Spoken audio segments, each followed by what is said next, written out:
working on a painting or anything for a very long period of time, and partway through you had either a paradigm shift or your whole being completely changed off some experience or however you want to define that point, where then now the art just totally started taking on like a different style, or like part of it is the old way, part of it is the new way, if I can say that, or... Yeah, pretty much daily. It's a regular thing. Well, you had the incident of where your studio burnt down. Yeah. So how did that affect all your art production after that? After you had so much work destroyed? Very positively.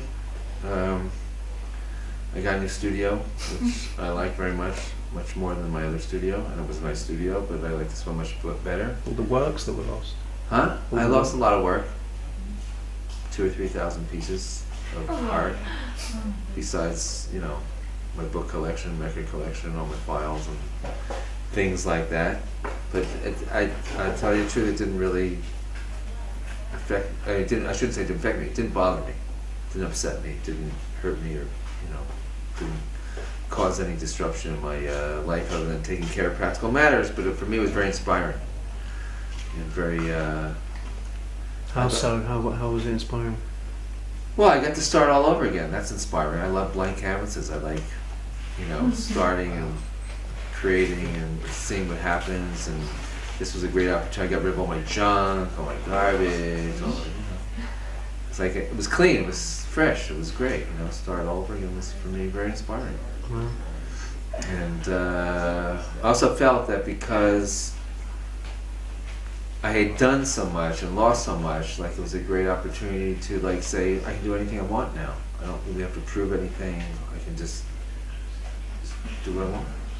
Because I didn't have anything to fall back on anymore. So now I'm going to start and see what happens, and I like doing that. That's my process, it's just seeing what happens. I know other artists where they've got works, I'm not saying for you, but where they've got works that have sat there for years. One thing I do want to respond to that is that I had been working on a series of paintings of the Parsha Shavua for 3 years. I'd been published in the Jerusalem Post every week for 3 years in the magazine section. And I'd saved all those paintings for an exhibition and for hopefully a museum to be built around it. And I mean, that was something I was saving, and I had a lot of art that I was saving for my children and grandchildren. But it's gone, so what can you do? Let's go forward. Yeah, but you can feel it when you are inside of a studio. You can feel it's very fresh. So it's like a very natural process. Like on the ash of it, new plants are growing, and you can feel it's very alive. It's a special place where you can look far away from the hills, and we have a lot of space. You know, just what I like very much. It's in a very special place, and behind of your studio there's your garden. You told me that you are working with your hands in the garden, so you also have some green golden hands for it, you know. So it's a totally balanced, I think. What is nature also for you? The nature around you? Nature is extremely important. I feel very imbalanced by my internal struggle with being outside in the garden and out in nature and being inside the studio making art. Yeah. And I have to keep convincing myself that the garden is art also. Yes. Which it is, and it's a very creative garden. It's changed a lot since we were there, a lot of new developments there. But still I have the gnawing, nagging feeling that I need to, or want to, or should be, creating art per se. So there's a lot of tension there, but I think it probably feeds off of each other. I think that, struggle and tension is very important. I know. Yeah, if everything's smooth and easy, then it's Yeah. then it looks smooth and easy, and that's pretty boring. Yeah. But when there's a tension and creative dialogue going on between different things, I think that's what helps bring things to greater meaning and appreciation, I guess. What is the deepness of the soul for you? For me, I'm very attracted also for deeper levels, but also for the high consciousness. And in between, I can feel myself as a human being or a spiritual being to have a human experience like this. What does it mean for you? I'm also attracted to your deepness. I can feel your amazing deepness because that comes also from your life experience, I think. Yeah? we didn't talk so much about it. I had some crazy life experience in my life. But now at the age of 50 and 60, right? 66. Yeah. What is this for you? I can feel it also. You have a deepness inside of you to create, but you're painting very lightful, you know. And this is what I feel.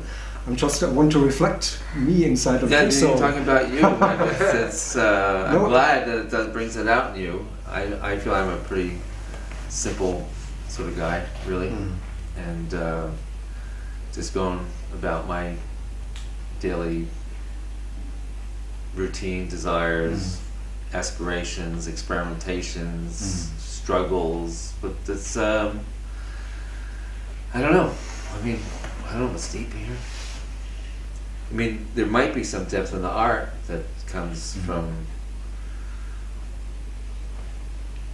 you know, implying certain things or many layers on top of each other and being open to experimentation. Maybe things come out that way. But you Because never. I don't feel I'm in control of it really No. so much. I feel I'm going along with whatever forces I can connect to. But the less that I direct, I feel the better the other work is. So when I try to do something, that it comes out, you know, terrible. Really. Is there something specific that you'd like to achieve by your art, or is it, or maybe it's just an expression of self that's just going to come out however it is, or is there some sort of like parameters you have around what you want to create? Well, my first thought is like better. That's the first thought I had. Like, you know, what are my aspirations? What do I want to create? Just better. I mean, greater. Just more meaningful. More, you know, greater depth and excitement and newness. But I don't have anything specific other than these very amorphous, abstract feelings and thoughts that I just trying to pursue those by pushing myself harder. I think. People will take better out of it, you're saying? I don't know what people are going to take out of that. I don't know. I don't have any, you know, control or responsibility over. But for me, I want to try and make it better and more challenging and more exciting to me. That's, I mean, it's very selfish, I guess. You know, that I'm doing this just to challenge myself and feel greater accomplishment and satisfaction from it. And I think that's why my work keeps changing all the time, because it's, you know, it's good today isn't necessarily good for tomorrow. Yeah, that's the same for me. When I was young, it was the same. I always wanted to express something surrounded, but when I'm growing up more and more older, so I can feel the essence of it. That I don't want to waste too much time to do 1,000 things. I'm doing 10 things and not 100. And this I'm concentrated on it. And then for me, the focus is a win-win-win situation. For me, it's not only to be on the canvas. For me, it must be a win-win-win for when I'm creating rooms or I come together with people that it's a whole experience of all of it, you know. So it's a truth fulfillment. I think last time we were talking about this word, truth fulfillment. What is the essence more and more? Because I think I was talking about Kandinsky, about the book. My mother-in-law, she gave me a book of Kandinsky, and then I said, what am I going to do with it? But it was all his life, you know. And the beginning there were a lot of structures and layers, thousands, when he was young, and more and more as he was growing older, getting free from all the structures.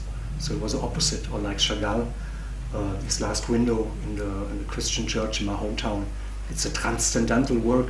So there was no figurative inside, no mystical beings or whatever. It was just a blue. It was just a colored blue in different layers. And I thought it was more and more to get free, but at the same time in the essence, you know.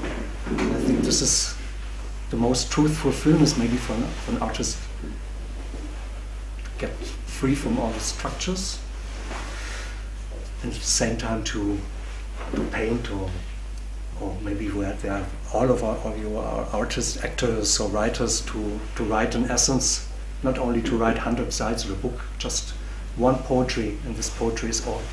One painting of a picture, and this picture is all of it, you know. reflecting the soul. Yeah. What you just said as reflecting the soul, I think that for me, I think that's a really great, a very turn of phrase. That art is a reflection of the soul, and hopefully that's why it should keep developing, and because hopefully the soul is changing and growing, emerging. I saw this big wave in front of you, now. Because you're creating always a lot of pictures in a flow like this, this wave. And I saw this, I can see now this never-ending wave in front of you. This is and in the reflection, the wave is reflect all the parts of the reflection inside of your soul. And you never think about it, it's just happening. Just ride the wave. Wow. Yeah. A wave rider.